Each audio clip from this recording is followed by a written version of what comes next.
Honorable Speaker, sir, I now present my proposals on direct taxes. New Income Tax Act. In July 2024, I announced a comprehensive review of the Income Tax Act 1961. This was completed in a record time, and the Income Tax Act 2025 will come into effect from 1st April 2026. The simplified income tax rules and forms will be notified shortly, giving adequate time to taxpayers to acquaint themselves with its requirements. The forms have been redesigned such that ordinary citizens can comply without difficulty. Ease of living. I propose that any interest awarded by the Motor Accident Claims Tribunal to a natural person will be exempt from income tax, and any TDS on this account will be done away with. I propose to reduce TCS rate on the sale of overseas tour program package from the current 5% and 20% to 2% without any stipulation of amount. I propose to reduce TCS rate for pursuing education and for medical purposes under the Liberalized Remittance Scheme, popularly known as LRS, from 5% to 2%. Supply of manpower services is proposed to be specifically brought within the ambit of payment to contractors for the purpose of TDS to avoid ambiguity. Thus, TDS on these services will be at the rate of either 1% or 2% only. I propose a scheme for small taxpayers, wherein a rule-based automated process will enable obtaining a lower or nil deduction certificate instead of filing an application with the assessing officer. For the ease of taxpayer holding securities in multiple companies, I propose to enable depositories to accept Form 15G or Form 15H from the investor and provide it directly to various relevant companies. I propose to extend time available for revising returns from 31st December to up to 31st March with the payment of a nominal fee. I also propose to stagger the timeline for filing of tax returns. Individuals with ITR 1 and ITR 2 returns will continue to file till 31st July, and non-audit business cases or trusts are proposed to be allowed time till 31st August. TDS on sale of immovable property by a non-resident is proposed to be deducted and deposited through resident buyers and his or her PAN-based challan instead of requiring a TAN, which is a temporary accounting number. To address practical issues of small taxpayers like students, young professionals, tech employees, relocated NRIs, and such others, I propose to introduce a one-time 6-month foreign asset disclosure scheme for these taxpayers to disclose income or assets below a certain size.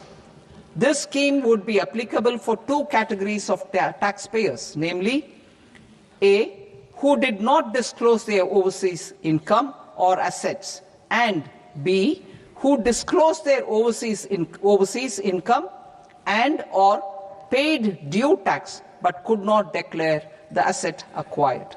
For category A, the limit of undisclosed income or asset is proposed to be up to 1 crore rupees. They need to pay 30% of fair market value of asset or 30% of undisclosed income as tax and 30% as additional income tax in lieu of penalty, and would thereby get immunity from prosecution. For category B, asset value is proposed to be up to 5 crore rupees. Here, immunity from both penalty and prosecution will be available with a payment of fee of 1 lakh rupees. Rationalizing penalty and prosecution. Multiplicity of proceedings are hindrance to the ease of doing business. I propose to integrate assessment and penalty proceedings by way of a common order for both. There will be no interest liability on the taxpayer on the penalty amount for the period of appeal before the first appellate authority, irrespective of the outcome of appeal process. Further, quantum of prepayment is being reduced from 20% to 10% and will continue to be calculated only on core tax demand. As an additional measure for reducing litigation, I propose to allow taxpayers to update their returns even after reassessment proceedings have been initiated, and an additional 10% tax rate over and above the rate applicable for the relevant year. The assessing officer will then use only this updated return in his proceedings. There is already a framework for immunity from penalty and prosecution in the cases of underreporting. I propose to apply this framework for immunity to misreporting too. However, in such a case, the taxpayer will need to pay 100% of the tax amount as an additional income tax over and above the tax and interest due.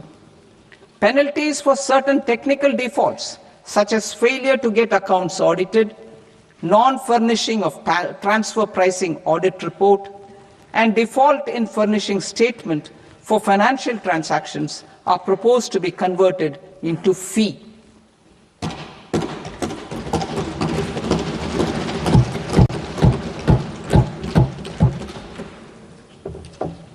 I propose to rationalize prosecution framework under Income Tax Act while maintaining a careful balance for deterrence in some serious offence.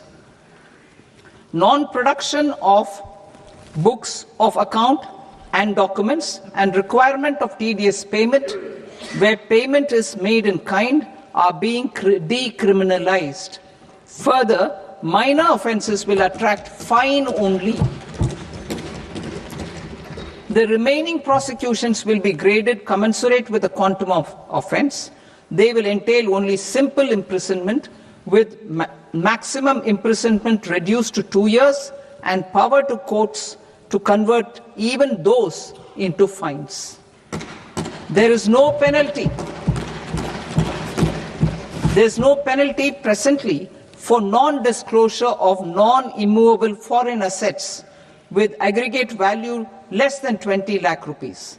I propose to also provide them with immunity from prosecution with retrospective effect from 1/10/2024.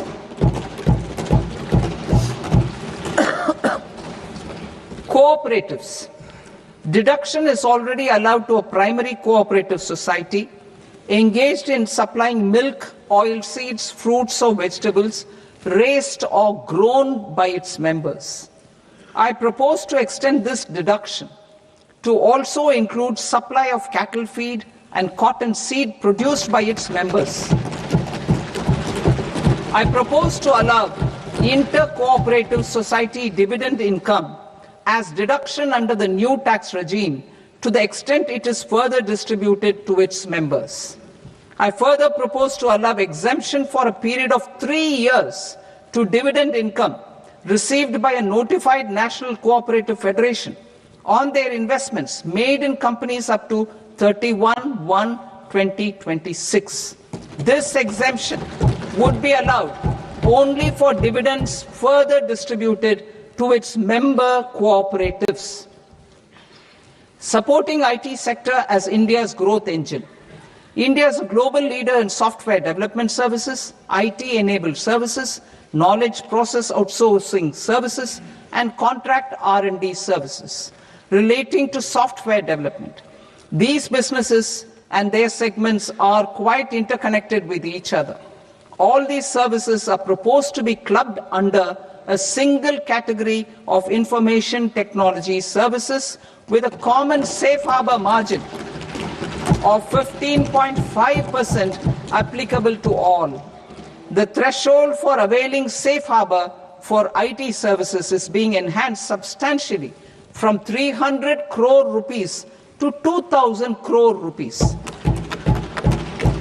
Safe harbor for IT services shall be approved by an automated rule-driven process without any need for tax officer to examine and accept the application. Once applied by an IT services company, the same safe harbor can be continued for a period of 5 years at a stretch at its choice.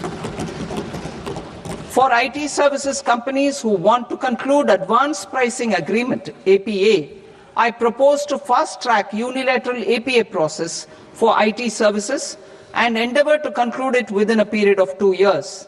The period of 2 years can be extended by a further period of 6 months on taxpayers' request. I propose to extend the facility of modified returns available to the entity entering APA to its associated entities also. Attracting global business and investment.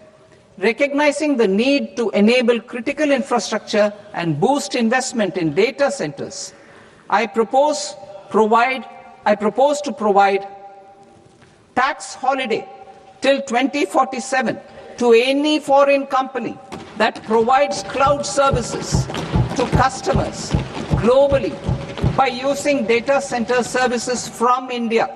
It will, however, need to provide services to Indian customers through an Indian reseller entity.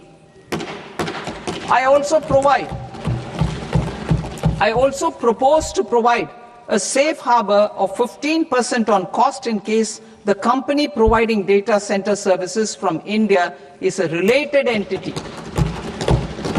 To harness the efficiency of just-in-time logistics for electronic manufacturing, I propose